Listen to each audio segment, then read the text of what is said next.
ค่ะสงยามม่วนว่าเฮาค่ะเป็นเพิงมาเกิดใน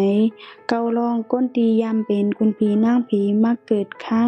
เฮามาถ่อมจ้อมกันว่าในเกาลองในสองปะอาแก้งตั้งยามเฮาพองอยู่หือ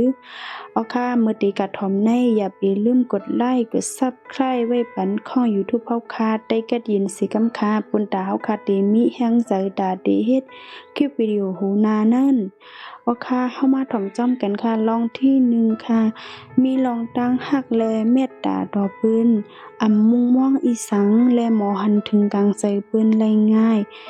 สอนว่าเป็นก้นอันมีน้ำใจสูงพร้อมตาดีจ้อยแถมเปิ้นกูข้าวยาม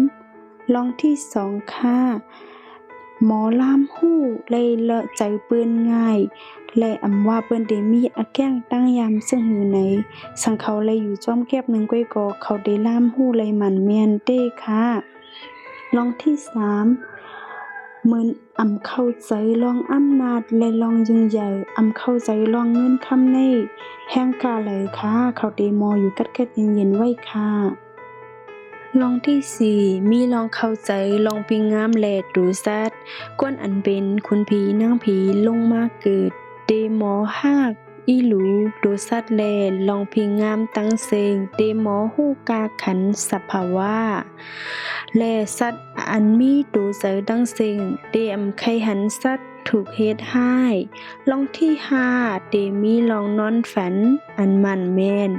สีเดหมอฮู้เลยลองมือนา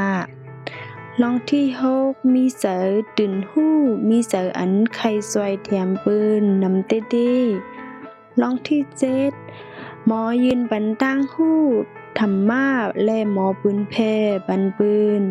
ลองที่แปดมีลองเข้าใจธรรมาตะลาแล